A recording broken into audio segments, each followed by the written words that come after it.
You're listening to Banter with the Boys, talking all things sports. From betting and brawls, Super Bowl to Stanley Cup Finals. Get laced up. It's time for Banter with the Boys.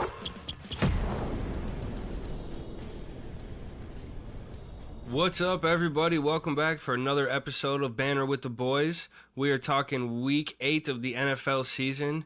As always, I have Mr. Smelty with me today. How we doing? How we feeling, sir? Well, I could be feeling a little better, but I'm doing all right. Happy to be back for another ep. Great week of football, that's for sure. I could not agree more. It was a pretty good week here. We're going to recap 5 games here, but before we get any farther, I always have to thank our man behind the X's and O's, Mr. Kev Dog. Couldn't be here without you, brother man. Yeah, Kev.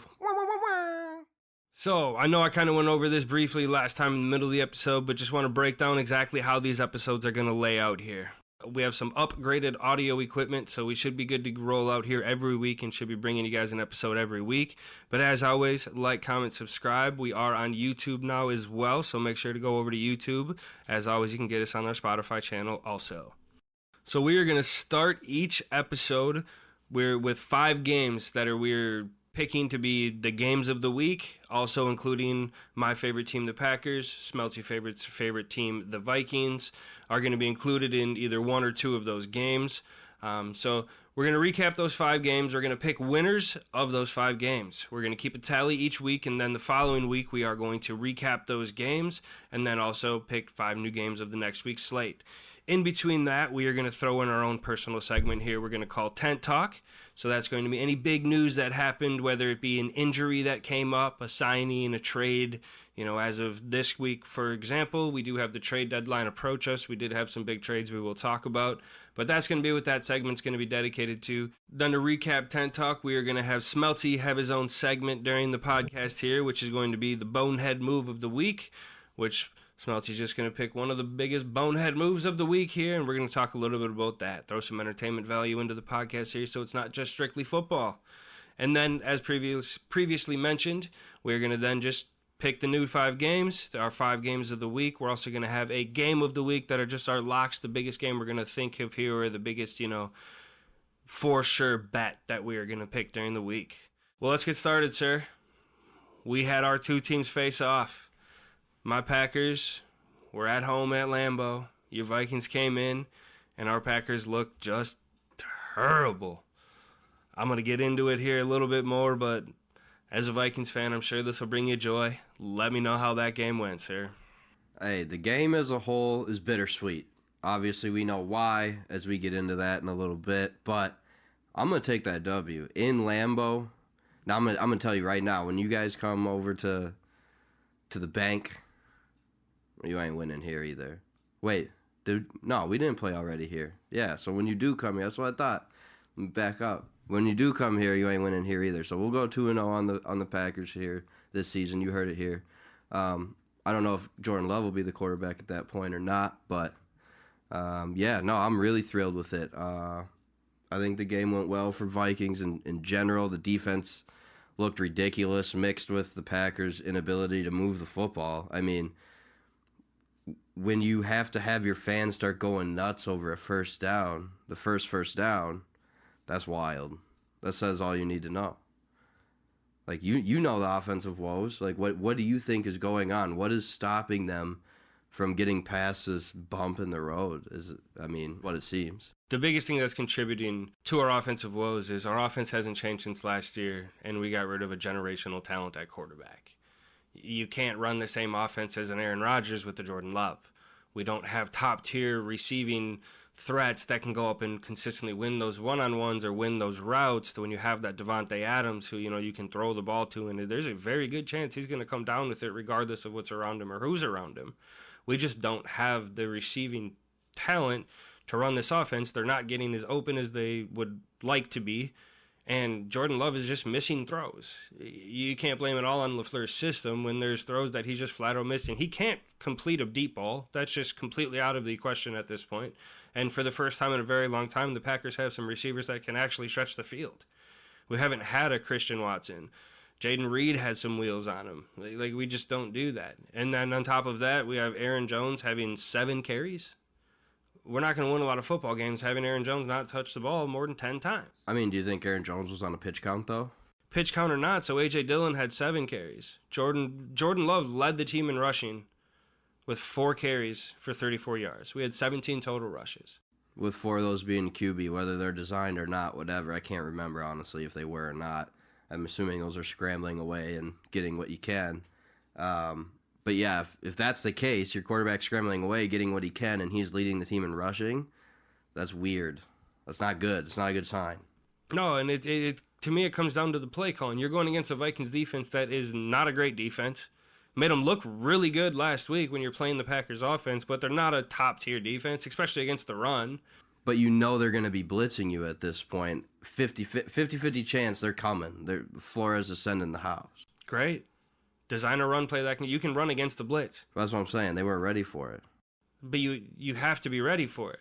Right. You have to be. That's the other thing is, like, the first half of every single game this year, we cannot game plan going into a week. Like, we cannot game plan going into. We can make the necessary halftime adjustments and come out in the second half and actually look like a halfway decent offense. But we cannot game plan going into the week. Every single week, our first half is just pitiful. No, I hear you, and I feel you in a way too, because yes, the Vikings got the win 24-10, but the Vikings' first quarter turnovers are just atrocious. But so I understand the first half woes. You know, I think this was the first time this season the Vikings have scored in the first quarter, and I think it was a field goal if I'm not mistaken. I'm trying to remember. I watched the whole game, but you know that was a solid 4 days ago. But I still remember the win, obviously. But you know what I mean? Yeah, Cam Akers actually got the Vikings' first rushing touchdown of the year in the first quarter. Too. Yeah, okay, that's what it is then. That's what it is. First score in the first quarter, I'm pretty sure, for us all season, and then first rushing touchdown of the season, which is crazy that it's Cam Akers, considering Madison was supposed to be the guy.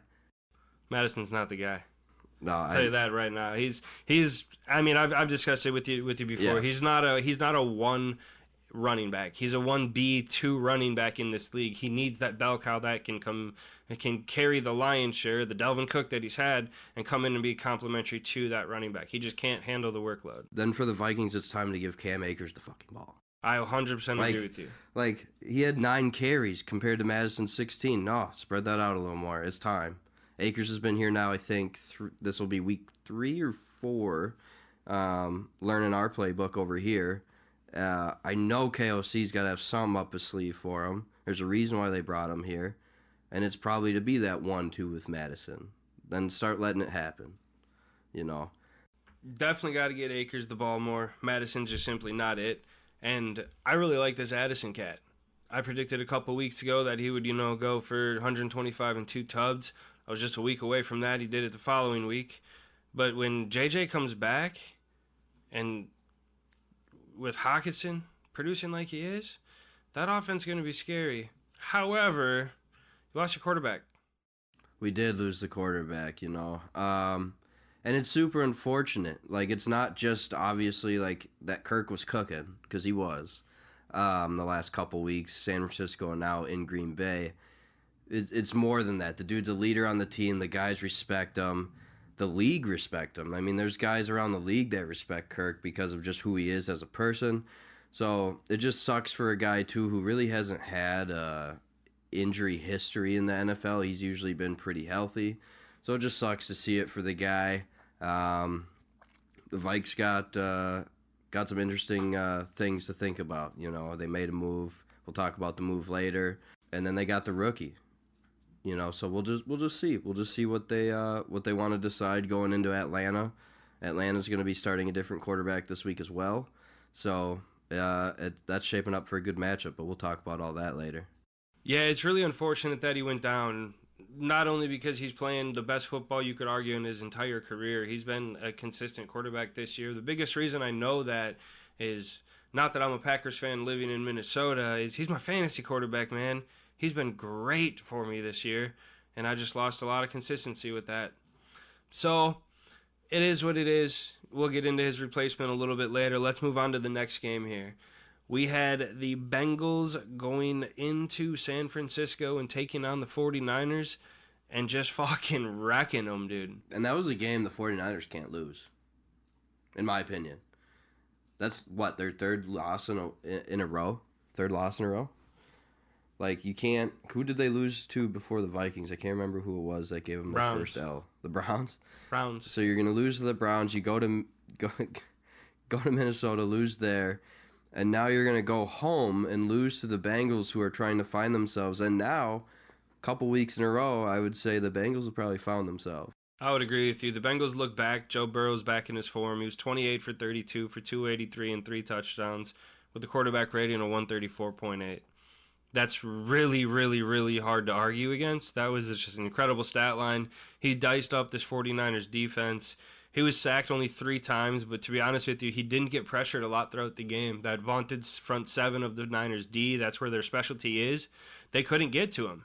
And that's been the Bengals' offense's Achilles heel is not protecting Burrow, because then you can get Joe Mixon opening up for 16 carries, 87 yards. Jamar had 10 catches, 10 yards on 12 targets. So it was the Bengals looked back. Their defense looked real good. Purdy doesn't look great, brother. Dude, I know. Yeah, for sure. I mean, Purdy... All right, so first I want to go back to Burrow real quick, and then we'll get into Purdy, because, yeah, it's interesting. It's interesting. So Burrow actually started the game with 19 consecutive passes in the first half. Consecutive, which is insane. And, like, you'd think that'd be some record. I don't know what the NFL record is. One would have thought I would look that up, but I did not. However, in Bengals history, that makes Joey B second in Bengals history. First would be this dude named Ken Anderson. I have no idea who that is. I apologize, Bengal fans. No clue, because it's 1983. So I don't know. But he holds the record at 20. Joey B hit 19. That's pretty cool. He was on fire. Jamar Chase was open like he says he always is, and he was on Sunday. Absolutely. And Joe Mixon always seemed to come up with a good run when they needed it. I did catch quite a bit of that game, and every time they really needed some yards on the ground, Mixon was there to clean them up. So, but Purdy, man, the 2 picks he did have were kind of bad. I mean, I know the second one for sure. I mean, right to the middle linebacker, while the receiver's right behind him, and then there's still another 2-3 defenders right around him. Like, I don't know what you're seeing, dude. There's 4 white jerseys there. What are you looking at? Yeah, I don't get that one either, man. He's just staring him down, throwing it right to him. Kind of looked like Jordan Love the other week. Yeah, man, there's not much else that needs to be said about this one. I don't know. The Bengals look great. The Niners are vastly looking like a different team they were just a couple weeks ago. I agree with you. I will say about the Niners is that George Kittle is proving again that he is that guy. I think, George Kittle is the second best tight end in the league, followed by Travis Kelce. And then Mark Andrews, for me, is third. And then my boy TJ Hawkinson, which people have him ranked a little higher. I don't see it right now. Hopefully he makes up for it, considering he's, I think, the top paid tight end in the league, but whatever. Stop talking about the Vikings. But yeah, another thing too about the Niners is McCaffrey was kind of off. I didn't catch a whole ton of that game. Did he leave with an injury at all or anything like that? Because he had 12 carries, but only 54 yards, 4.5 yards a carry. He did have a tutty, but he's kind of like with Debo. Debo was still out this game, was he not? Yeah, so with Debo out, you really need that like explosive big play possibility, and McCaffrey has that, and it just didn't happen. Yeah, so he also had 6 catches for 64 yards and a touchdown too, though. So he had over 110 yards in 18 touches. So, that's pretty good production. It was, I don't know, man. Purdy just looks off. And when the score is 31, the score got away like it did, you can't keep running the ball as consistently when you're down. You're going to have to pass, and they incorporated him kind of into that Debo role in the passing game a little bit. But 16 games now, I think, consecutive games with him having a touchdown. It's either 15 or 16 consecutive games with him having a touchdown. That's absolutely insane. Ooh. He broke the record, McCaffrey. McCaffrey. Yep, he broke the record. Yeah, I didn't even know he caught that many balls. Like I said, I didn't see that game particularly too much. But yeah, I mean, obviously, I have to recant some of what I said because he obviously had a pretty solid game. Yeah, he put it together, but that's crazy. I think the last I saw is if you would have bet, I don't remember if it was like 10 or $100 on Christian McCaffrey touchdown and rolled that over each game, you'd be over like 400K. In which you actually made off of that if you just kept rolling the money over, which is just absurd. That's insane. Another thing about Purdy, real quick, and then we'll move on here.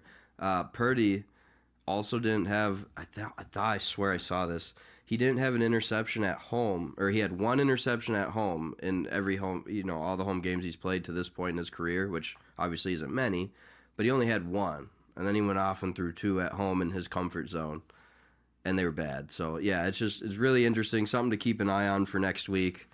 Yeah, I guess we'll see. Yeah, most definitely. Well, let's go on to the next game here. We have the Seahawks and the Browns. Seahawks won that game 24-20. Great game. Arguably the best game of the week, per se, in terms of how the game was played.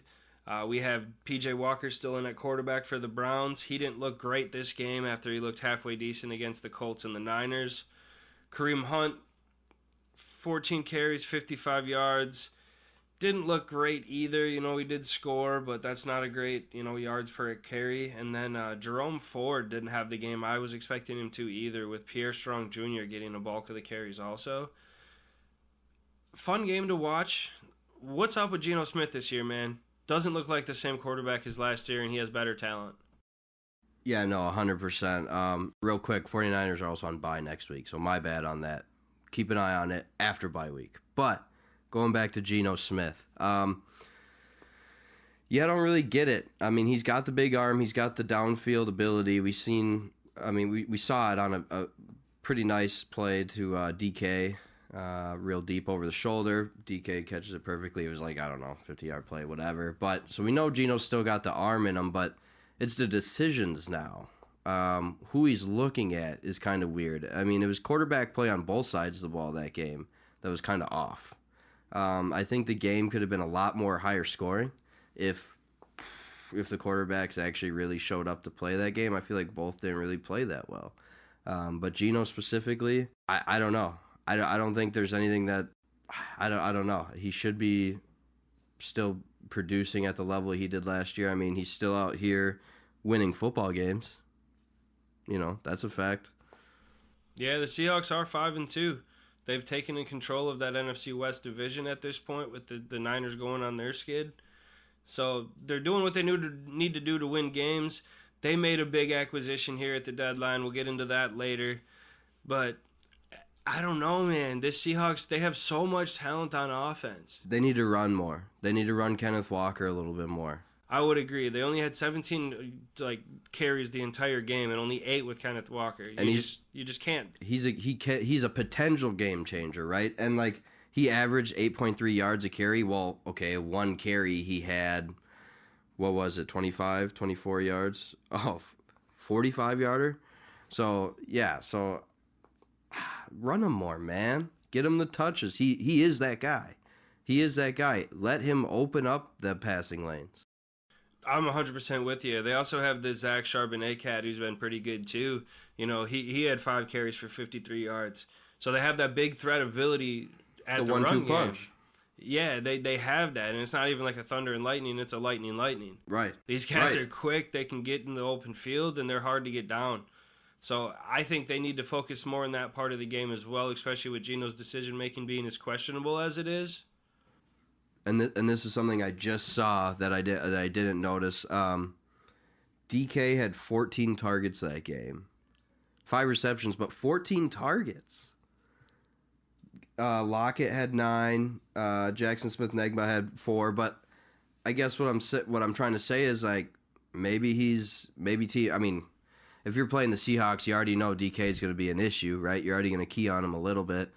But now that 14 targets, you got to be staring him down. Yeah, and I mean, even at that, it's at 14 targets, you have to have at least 8 catches.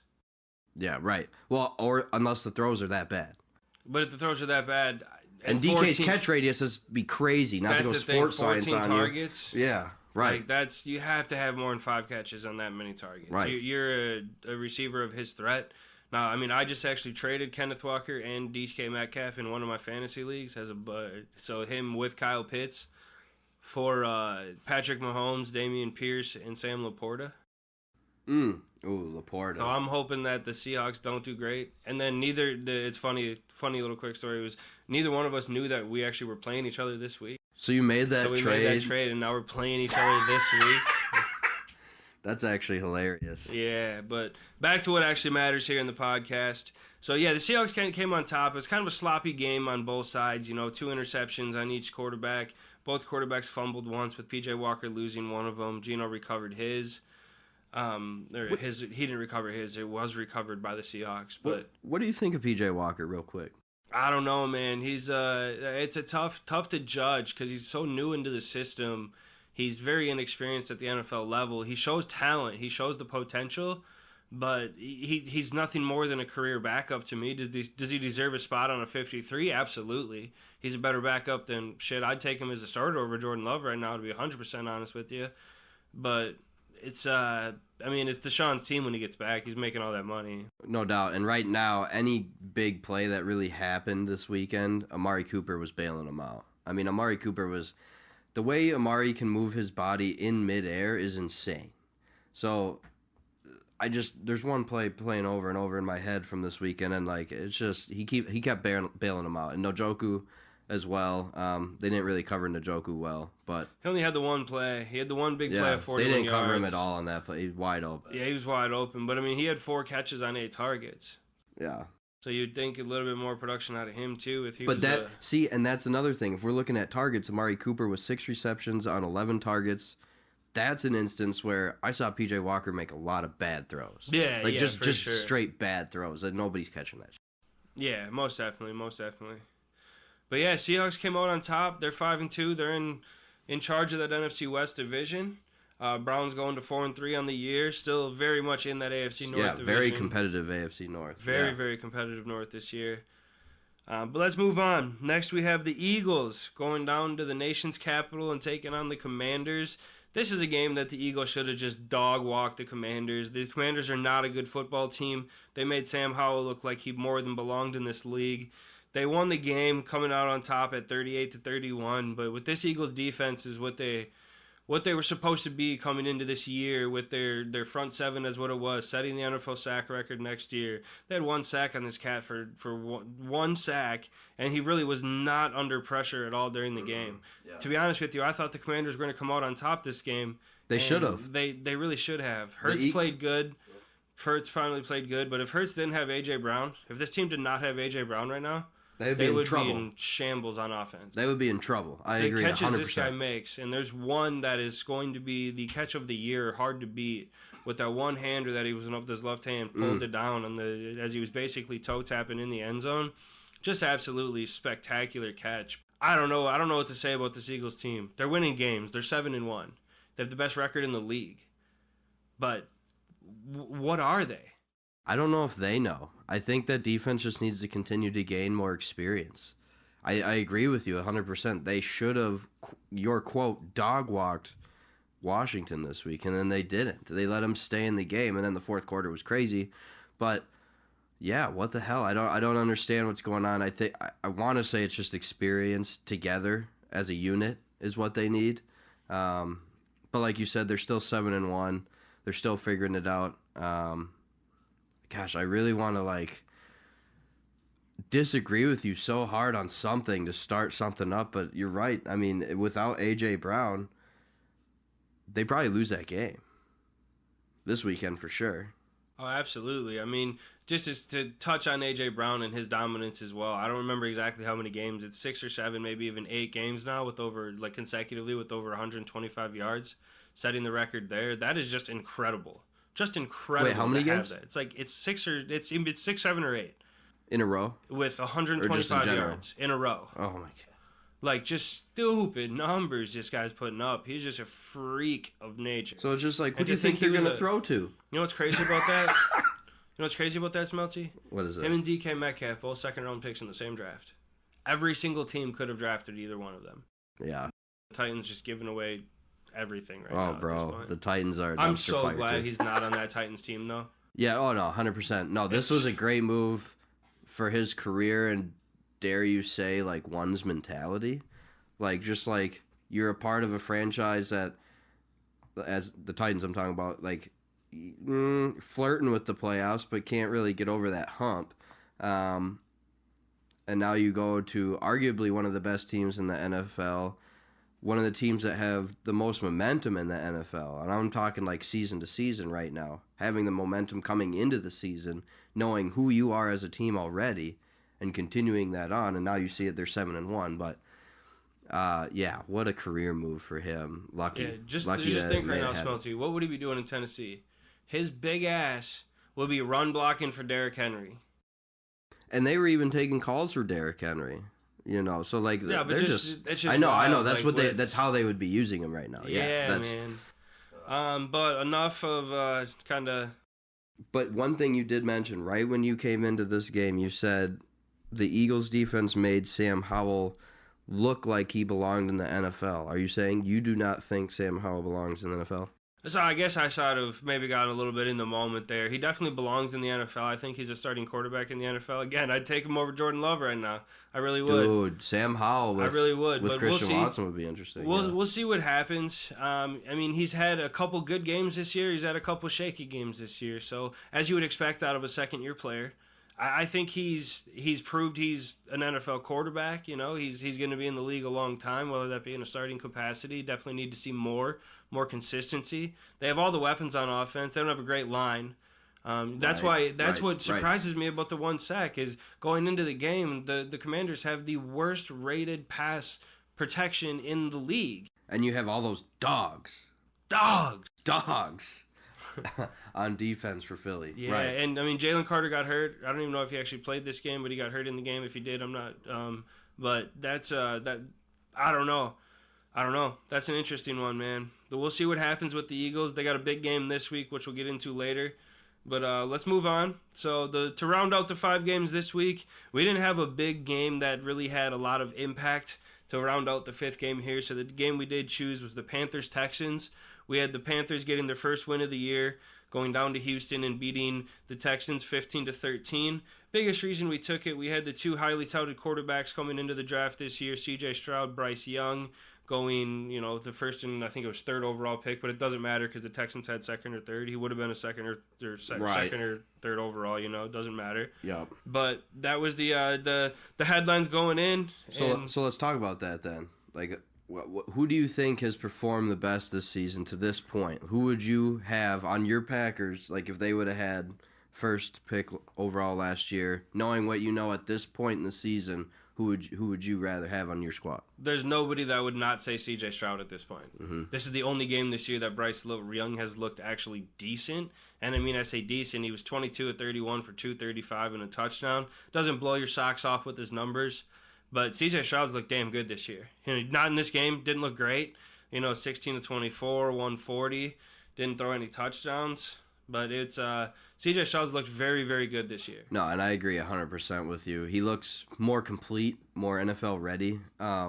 Why do you think? What do you think the deal is with Bryce? Do you think he's not quite? I don't know what I'm trying to say, I guess. Do you think he's not quite graduated to that NFL level of play, like the speed of the game or how fast he needs to make his decision? I don't know. Like, he still looks like the same old Bryce Young to me because I watch a lot of college football and, like, he was a beast at Alabama and all that jazz. But I don't understand what's going on. Is his height starting to play a factor?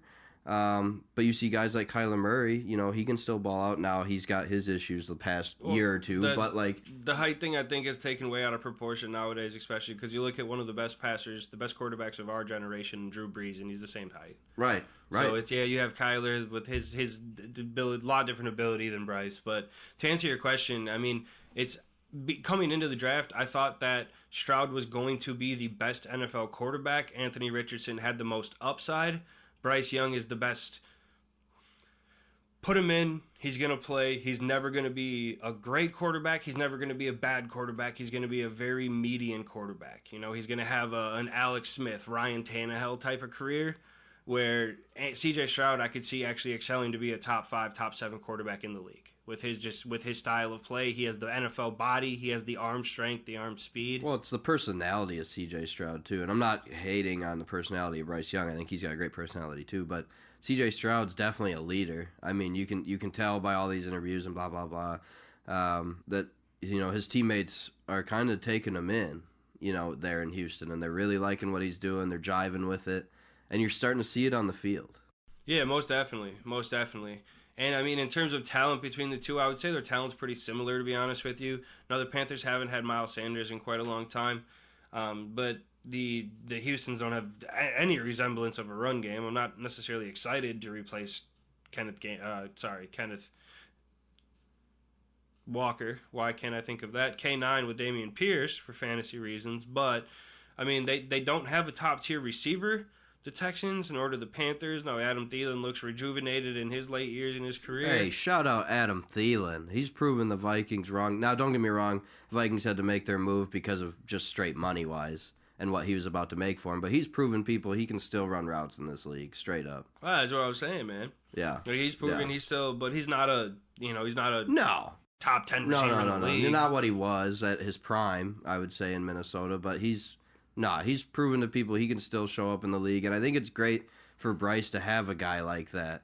He's kind of his safety blanket already, in a way. Like, oh, where's somebody? Oh, there's Adam. I'll just huck it over there. But so it's good. It's good to see him, I guess, thriving. I mean, in a way. Yeah, same. I thought it would be worse off for him. I really did. Rookie quarterback, not a good team. I figured it would be the end of his career at the end of this season. Like, you know what? Maybe I'm just done. And then not based on his ability, just based on, like, who's going to want. Yeah, I don't know. I thought it was going to go a lot worse than it did, but it's good to see him doing well. I'm 100% with you. I did not think he was going to go here and rejuvenate his career, and he's looked great. I've always been a big Thielen guy, even as a Packers fan, and he was just decimating my team at a lot of times. But I've always been a big Thielen guy. Like, he's just a stand-up guy. He's a hard worker. He's a white receiver. You don't see that a lot. You just had to throw that in there. Huh? Gotta throw that in there. But it's nice to see, like, just, one of those. He's a homegrown kid here from the Minnesota area. Mankato. Mm-hmm. Yeah. So and he still does his charity here in Minnesota and all that. So, yeah, no, it's just good to see. It really is. It really is. Well, that recaps last week, man, in terms of the slate. Now we're going to pitch it over to Tent Talk. All right, well, that's enough about the Week 8 slate. Let's start talking about that Tent Talk, sir. We had some quarterback injuries. 4 total quarterbacks went down. 4 starters went down, left the game. The first one, good old Kirk, Kirk O'Chains. Torn Achilles, brother. Yeah, and I mean, we won't touch on it too much more because we already touched on it. Just sucks. But he did have successful surgery this morning in Eagan, Minnesota, so he's good to go on the mend, and I do expect him on the sideline. Funny thing, real quick, actually, I saw somebody wondering, gosh, I can't remember if this was during the game or what, or if this was like somebody here locally, but somebody said they're wondering if Kirk's going to wear a helmet on the sideline so he can hear the play calls like he did in preseason. He even wore his jersey, dude. And he was wearing the helmet. Dude, it's the most Kirk thing ever, and it's awesome. And I love it because he loves the game. He loves the game just like we do. That's why we're doing this. But I'm interested to see if Kirk's in a helmet to hear play calls. Yo, if Kirk shows up to a game in a fucking helmet on the sideline just so we can hear the play calls, I'm going to just He should go to the Hall of Fame for that, bro. The corniest dude to ever play football. It's awesome. It's awesome. That is hilarious. All right, so next we had Matt Stafford down in L.A. Went out with a thumb injury. There's questions on when he did it. Some are saying it was on the 2-point conversion that he actually caught a pass on. He also came down on somebody's helmet after a throw, but he's currently day-to-day. Yeah, the main issue is the UCL in the thumb there. He did not practice today. Today being we are recording this on Wednesday. What date is it, Kev? The 1st of November. First day of November we're recording this. So he did not practice this morning. He is slated to play the Packers this weekend. I don't know. We'll see. Day to day, that means guess what? He's day to day. I guess we'll see. Yeah, that's going to be interesting. The Rams aren't really worth anything doing anything this week, and Stetson Bennett is not on the team right now. He's away. So that's going to be interesting. Why is Stetson Bennett away? I didn't hear I don't that. remember exactly. Personal thing? Yeah, I think Okay. it was something. I don't remember exactly if it's a non-football injury or just personal or something like that. But let's move on from there. Now we have Kenny Pickett from the Steelers. Went down with a rib injury, went out. Mitch Trubisky came in. Steelers ended up getting the dub in that game still. As of today, actually, Kenny Pickett came out and said he's playing. He's good to go for Thursday. He said that himself? He said it himself. Has Mike Tomlin said anything? Literally anyone else said Mike anything Tomlin about ain't that? going to say a damn thing until he's forced to say something. That's how Tomlin works. But, yeah, Pickett, I don't know. I mean, it looked pretty bad. He was in a lot of pain, so we'll see what happens. I don't really think that game offense or the outcome of that game changes much between Trubisky or Pickett. Matt Canada is the issue, not the quarterback that's at the helm. So Who are they playing again this week? Steelers? Can't remember off the top of my head, but you know, take this with a grain of salt. This is from Titans. Steeler Nation on what is it called? X. I'm gonna keep bringing it up. I'm gonna call Serious? it Twitter. I don't care. Oh. But Steeler Nation says that Kenny Pickett has no injury designation and will, in all caps, start on Thursday Night Football. And you said against the Titans. So I'm going to go ahead and agree with you there. I don't think it would make a huge difference. I do think Pickett's a little better quarterback than Trubisky. However, I do think maybe Trubisky gets a shot at some point to start one more time in his career. I don't know when or where. I don't know. Keep an eye on that, I guess. Yeah, it's worth keeping an eye on. I really don't think it's gonna matter. Matt Canada needs to get fired. That Steelers team has so much talent on offense, and they're just so fucking pitiful. Yeah, no, it's atrocious. I don't understand what's going on. Like you alluded to already in another episode already, like Matt Canada's got to go. And what was it, Boswell? The kicker Boswell, after one of the games, they won, and Matt Canada came up and congratulated Tomlin as they're walking in the tunnel. And Boswell said, "It's not because of you." But then he came out later and said that that's not what that was about. But that's got to be a PR move. That's exactly what that was about. Because he came up and Tomlin and him were congratulating whatever in the tunnel as they're walking into the locker room. And I swear it was Boswell. He's still a kicker there, right? Mm-hmm. I swear it was him. But it's not because of you. Oh, man, I was geeking at that video, bro. Yo, that's hilarious. Because that's got to be what he's talking about. Yeah, it has to What be. else are you talking about? Has to be. You can't come out and say later, oh, it's unrelated to that, or whatever he said. That's whatever, bro. Yeah, that's wild. But that wraps up the quarterback injuries. That's actually not true. We have one more to talk about. That's Mr. Tyrod Taylor. Quarterbacks are dropping like flies in New York, apparently. We had Danny Jones, Tyrod Taylor, Aaron Rodgers. What's going on in New York, bro? It's a weird... Bro, it's just a curse, bro. It's a curse of the stadium, curse of the field.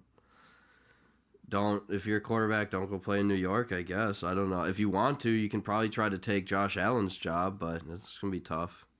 But technically, it's New York State, but yeah, closest you're going to get. I think you're a lot better off risking your odds and injuries in New York City than trying to take his job up in Buffalo. Tyrod Taylor out this week.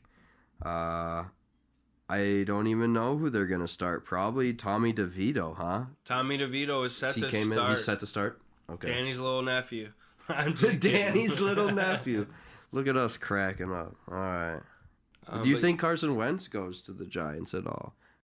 I don't know, man. Do you think they take a risk? That's the last thing I know, want. bro. Bro, that's why I just threw Wentz, it out there real quick to throw you off base because I know we didn't talk about it at all. The man made a fucking glass because he has no regard for the human body.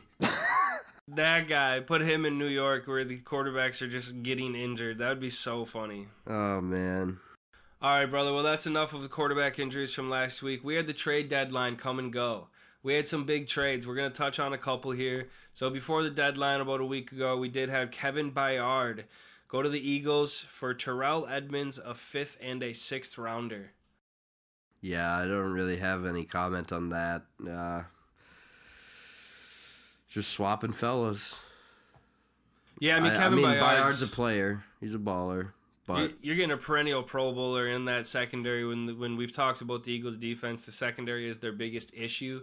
Outside of Darius Slay, they don't have anybody back there. So I think once he gets into that system, he's going to bring a lot on the field, but also the presence back there, the experience back there, what he's going to bring to the locker room. I think that's going to play dividends in the late season going into the playoffs, and I think that's going to be a huge move. well, and like we mentioned earlier, they just got to keep playing together as a group. Now you got Bayard in there.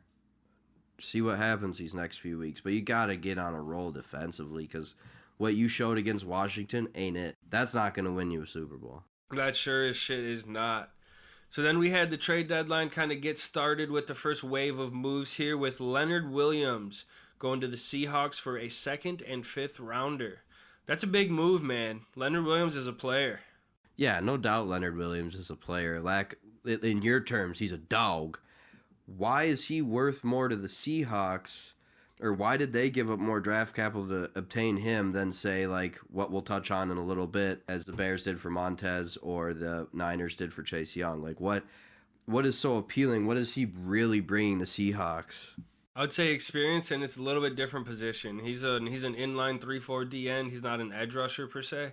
So he's going to fill a different role for the Seahawks as what the edge rushers are that you just mentioned there with Young and Montez Sweat. Is he going to be an edge rusher for the Seahawks? Oh, sorry. Yeah. I thought you were saying that he was about to be. No. Holy So shit. different position, I would say. Not that an edge rusher is less valuable per se, but I would say Leonard Williams is a lot more proven commodity than a Montez Sweat or Chase Young. They're both younger. They have more upside or potential per se with longer careers ahead of them. Sure. But Leonard Williams he's always been one of the more underrated interior D linemen in the league, in my opinion. So I think the Seahawks are getting a big win here. So then that leads us right into Washington, getting rid of their 2 young studs on their D-line. Montez Sweat to the Bears for a 2nd rounder, Chase Young to the Niners for a conditional 2nd rounder. So the winner in this, to me, is the Commanders, because I believe they were both on the last year of their deals if they weren't. So you got to get something for them, right? You know you're not really battling as much as you thought you were. You almost pulled it off against the Eagles, but you're not really in the mix as much as you were hoping you would be. Boom, get rid of them, get what you can for them, 2nd rounders. I think that's fair. But what the hell are the Bears doing, dude? Like, I don't think that's the move they needed to make. Yeah, they needed help. They need help, no doubt, and you got to start at some point. But I feel like they just need so much that, like, Montez Sweat, I mean, they must have plans for the future, because Montez end up signing a 4-year deal? I thought he did after he got traded. There was talks of an extension, but I think this is the perfect move the Bears could make at the deadline, to be completely honest with you. I would wholeheartedly disagree. I think Montez Sweat's a young stud. He's the only lead player in the league that's had more than 5 sacks. Well, not the only players that's had 5 sacks, but from the year he was drafted to where he's at now, which is their 3rd or 4th year, is the only player to have 5 sacks every year. He's consistent as an edge rusher. He's consistent in the run game. The Bears have absolutely nothing on their D-line. They have to have a young foundational stud. They have the cap space to sign him. So I think, are you going to find a person that's more of a fix right now to help anchor this defense is in a 2nd rounder in next year's draft? No. Not right now. So I think it was a great move by the Bears. If they can re-sign him. They're going to re-sign him. I mean, you don't make that move before you're not going to throw a whole lot of money at him. Right. And I mean, Montez Sweat's not really in a position right now where he's going to like go battle in free agency. Go find a bag. A sure thing. Sure. You know, the Bears are going to give him a bag, right? Yeah. They're going to give him a bag. That had to have already been talked about, you would think. Well, I mean, it doesn't matter because it's not like he has any sway in a trade because he's on a rookie contract. But if you're trading for a guy, you would hope you want to get him on your good graces a little bit. Well, that's the other part of that as well, right? Is he's not gonna, you're not gonna give up a 2nd rounder for a 1-year rental when you have no chance of actually contending. Right. So there's got to be something in the works, but most definitely. But right, no, I mean on your point, like giving up a 2nd rounder for a player who you know what you're getting, and obviously in the draft you never know what you get. You could have a 1st round bust. You're never gonna know.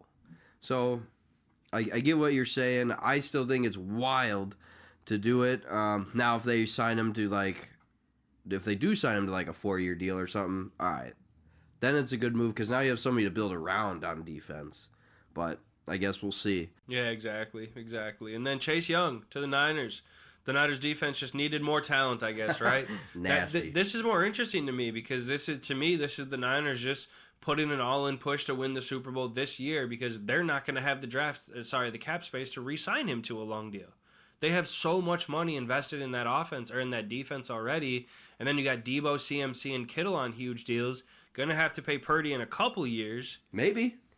Well, okay, maybe, right. But nonetheless, I mean, with everything else that they have already accounted for, Fred Warner, Eric Armstead, Nick Bosa, Javon Hargrave. Signed already, right? Nick Bosa signed. Javon Hargrave. Then you got Trent Williams, Debo, Kittle, CMC. You're not going to be able to afford to keep him. Or do you get rid of somebody else? Why? Why would you get rid of any of those proven commodities that are foundational pieces on your team for somebody that had a good rookie year and hasn't proven anything since? No, and I hear you. I think if Chase has a big rest of the year, though, take this with a grain of salt. It's going to be wild. But if Chase has a good rest of the year, do you move Debo to sign Chase Young? No, absolutely not. No. No, Debo's way too valuable to that offense. Look how that offense has looked the last 2 weeks without him. No. Yeah.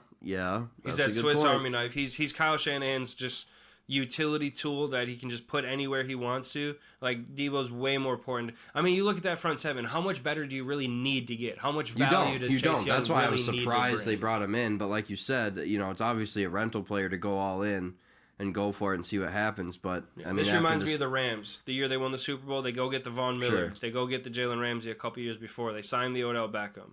Yeah. Now, granted, it's Chase Young. It's not a collection of people. They picked up Matthew Stafford, who played well that year, but you're not really – you didn't gain a whole lot from Jared Goff, but I'd say you gained a little bit at that moment in time, and he won you a Super Bowl, so it worked out. But, I mean, I guess we'll see because Purdy did not look good. No, he sure did not look good.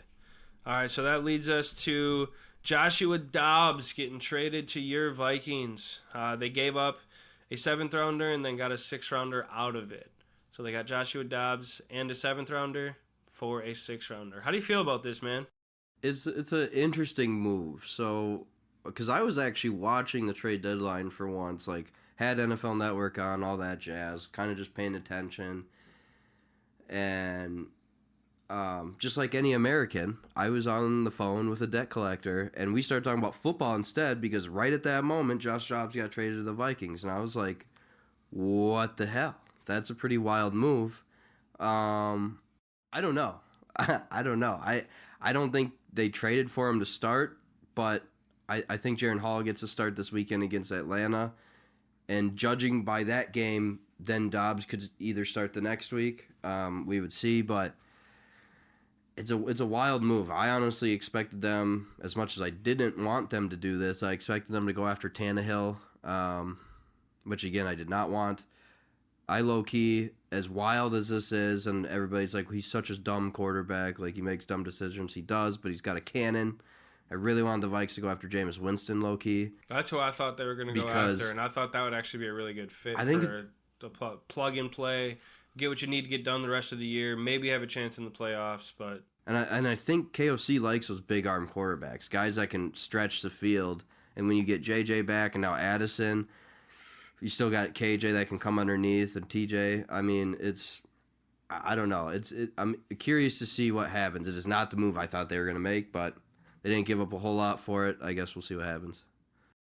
Yeah, I think it's it's something that's going to get you along, but I don't understand. They didn't give up anything for it either. So that's what I mean. Like, it's kind of like it doesn't hurt you in any really way, but it's not like you're going to be a Super Bowl contender with Joshua Dobbs and the team you had. I wouldn't think so. I mean, but if I'm also in that fence, then it's like, why chase a 17th to 20th pick when you can just settle for an 8th to 12th and get a better draft pick with the quarterback that you have on the roster?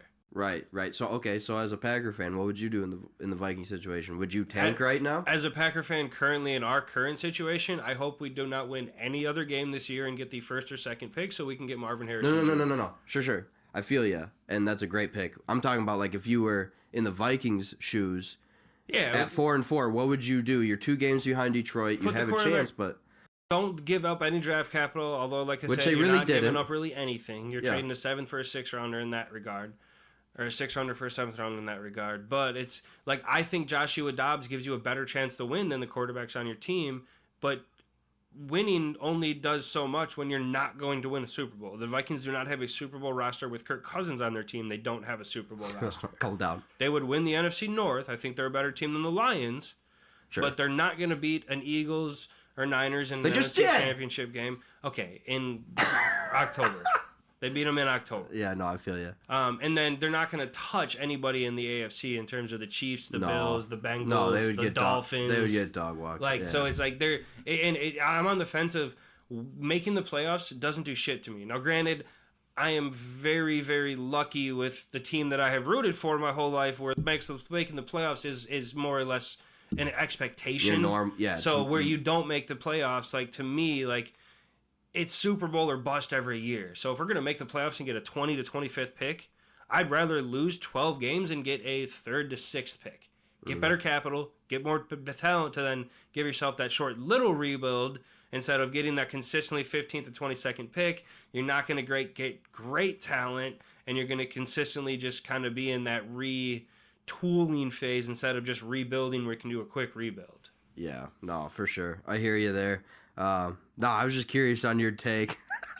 So I'm glad we're different enough on that. So I'll just mention real quick one more Viking player that did get traded at the deadline. Ezra Cleveland, left guard for the Vikings. He was a starter for the past couple of years since he came in. He's kind of meh. So the Vikings trading him to the Jags for a 6th-rounder isn't really a big L for the Vikes, and they got that 6th-rounder back that they gave away for Josh Dobbs. So, I mean, it kind of works out in their favor, and they're starting Dalton Reisner now at left guard, who played an outstanding game on Sunday. So, didn't he play center on Sunday? He might have played a little center, and they might have put Bradbury. Because he's filled in for Bradbury. I feel like they keep switching him around. Reisner's played all over. Yeah, so, he's such a good utility interior lineman. Yeah, so that's why when they brought him in, I was kind of pumped for that, which we needed help specifically on interior linemen. So it was good to see that happen.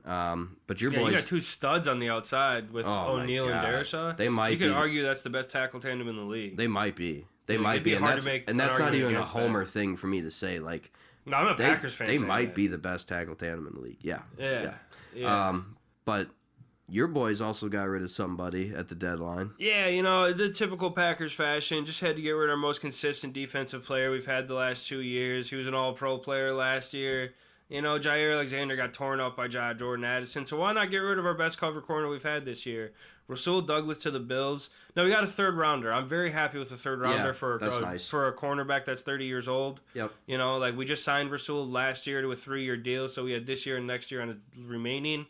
And he was due $7 million next year. I'm pulling that on my ass, but I thought that sounds right. It was something hefty-ish, So it's like I said with the Packers, I'm not opposed to being a seller per se at the deadline this year. Kind of wish we would have got rid of another piece like a Preston Smith with the cap hit. Bakhtiari is impossible to move right now, but it's we won't even go back into the Bakhtiari contract. Holy shit! But no, it sucks to see him go because he's a fun player to have on your team and watch. But I like getting a 3rd-rounder out of it. Get some draft capital. Now I just wish we had a GM that could draft good players. That would help. Yeah, that would help build an NFL team. Typically, does indeed typically help for sure. But yeah, nonetheless, so that wraps up the trades. So now we're going to get into our newest segment. I'm going to turn it over to you, Smeltsy. It's time for your bonehead move of the week. Genius! Yeah, as Tyler said, welcome to Bonehead Move of the Week. Basically, I'm just kind of picking something that stuck out to me that was like, just makes you go, whoa, dude, what a bonehead move. So that's where we're at.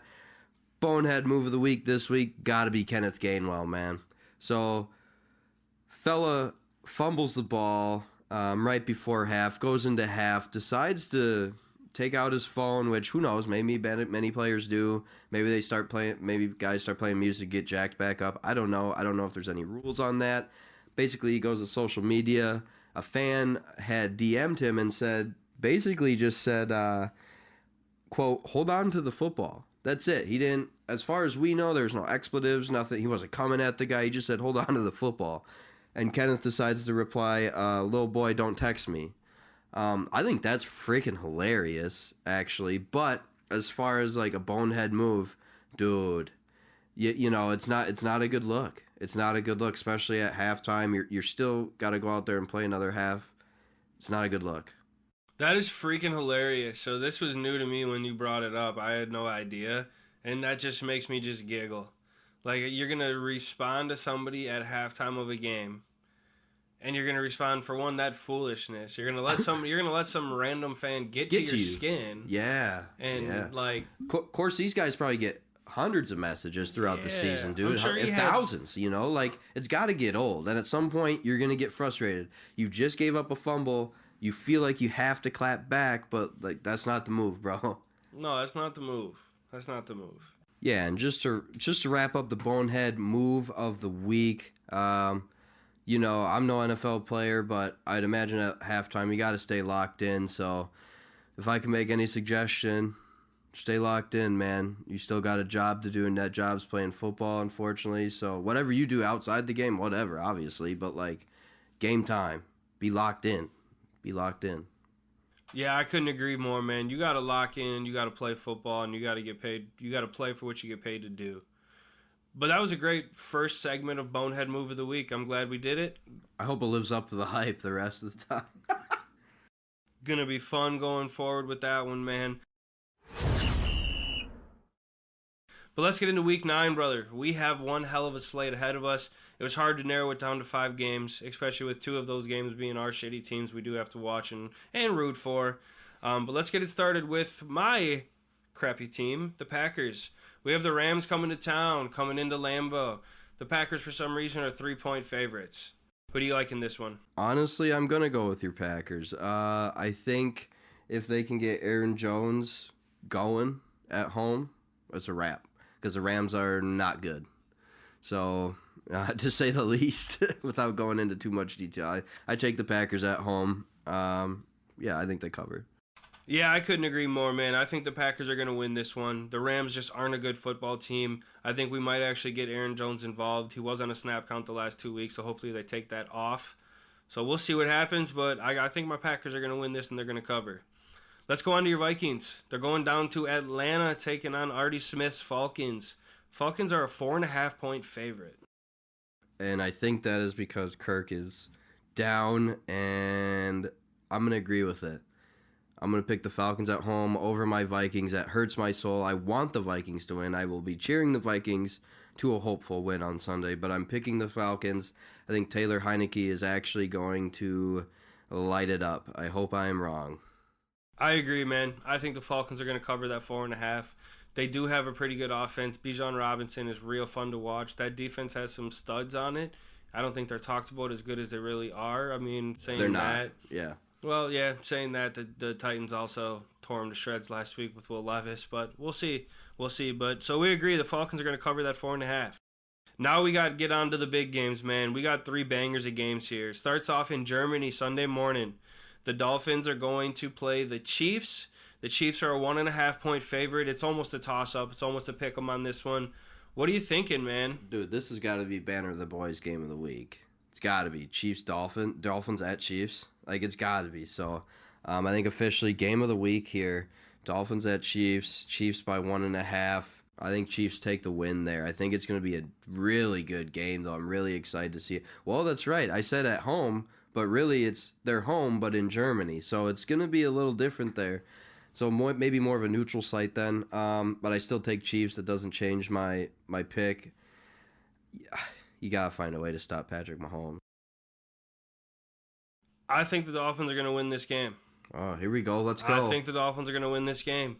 I don't think they're going to stop Patrick Mahomes, especially with the performance he had last week. He's going to bounce back, and he's going to score for, let's say, 302 to 4 touchdowns, maybe 1 on the ground to get there. Now, I don't say that because I just traded for him in fantasy, and holy shit, would I love that. But no, in all seriousness, I think Jalen Ramsey coming back on that defense. He made an interception last week, but that defense just looks a little rejuvenated. They have someone back there that truly does care, that has the experience. He's an absolute dog of a human being. And their secondary's decent in general. Yeah, I don't know if Xavier Howard's back this week, but if he's back, that would obviously help as well. And that Dolphins offense, man, it's hard to get stopped once they get going. And I just don't see anybody on the Chiefs that can just shut down both Hill and Waddle. Yeah. Spagnuolo's going to game plan to get one of them shut down. Hill probably won't have a great game. But they just have so much talent on offense, I just don't see him stopping them. I was just going to say Xavier Howard was limited today. So he might have practiced today. He's just limited. So Limited's encouraging, to be honest with it you. is encouraging. Yeah, so if he's back too, I think I further enforces my point here. But yeah, I got the Dolphins winning this one. So let's move over to the NFC East, one of the oldest rivalries in the game. We have the Dallas Cowboys going up to the brotherly love, taking on the Philadelphia Eagles. And the spread on this one is just crazy to me, but the Eagles are favored by 3 points here. Yeah, I would have thought low-key it would have been under 3, in my opinion. I think this one's kind of more of a toss-up. And, like, I'm not a big Cowboys fan. Like, I almost despise the Cowboys. I have a friend over in South Dakota that's a giant Cowboys fan, and he annoys me with his Cowboys fandom. But, ooh, dude, with how the Eagles played last week, I'm taking the Cowboys over the Eagles in Philly this week. I think them boys are going to step up. And if they do, I think you need to take Dallas seriously this year. If they win in Philly, they need to be taken seriously. I agree. I think the Cowboys, I don't know if they're going to necessarily win this game. I think this is a 1 or 2 point game, but I think the Cowboys are going to cover that 3 points. I need to see more out of the Eagles. They need to go and beat a good team. This is their biggest test of the year so far. So I think with the Cowboys offense is buzzing right now. They actually got Brandon Cooks involved last week. CeeDee Lamb's been very good this year. And Tony Pollard's looked halfway decent. So I think that they're going to take advantage of that Philadelphia defense, and they're going to put up a lot of points. And I don't think the Cowboys defense is going to stop Philly from scoring 20, 25 plus points. But I think the Cowboys defense is going to come up with a big-time turnover that's going to lead to points there. That's going to be the deciding factor in the game. Fair enough. So then that wraps up here the Week 9 slate with the Bills going down to Cincinnati and taking on the Bengals. The Bengals are a 1.5 point favorite. Another one that's basically a pick-em. Who do you have here, Smeltsy? This is a must-win game for both teams. Straight up. I think the Bengals are back. I think the Bengals will win at home against Josh Allen this week. However, again, this is a must-win game for both teams. With the Bills right behind the Dolphins, right on their heels, making a run. The Bengals are right in the nick of it in the AFC North. I mean, the Ravens lead right now, but everybody else, it's a toss-up. Definitely still a chance for an AFC wild card, if not the division, depending on what the Ravens decide to do. So I think the Bengals are ready. I think they're back. I think Joey B's back to what he was doing. I take the Bengals at home, and I think they do cover. I disagree. I think the Bills win this game. I would take them as a pick-em, or not a pick-em, I'm sorry. I would take the money line on this one. I got the Bills. The offense hasn't looked great, but I think they're going to bounce back and they're going to put some points up on this Bengals defense. I don't think that the Bengals are going to put up a lot of points on the Bills. I mean, the Bills defense is hurting right now. Hopefully they have some injuries on the front seven coming back. But I just think that the Bills they need this game, and this is a game that they're going to win. What a slate of games this week. Seriously. Crazy, man. Like, there could have been 2 or 3 more games we could have included in here that definitely we had to at leave least out. one other one, but yeah. Yeah, I mean, Ravens-Seahawks is going to be a good one, too. That's going to be a good game. But, Yes, we sir. got to get our Vikes and pack some love. Yeah, we have to talk about them. Those are the games we're going to talk about the most. It's what we're most invested in. But I think we had a good episode here, sir. I thank you for joining me with our time here tonight. We're going to see how this works out here. We'll track this. We have 2 games that we disagreed on this week, so we should get some discrepancies in the scores. Mm-hmm. And as always, it was a pleasure.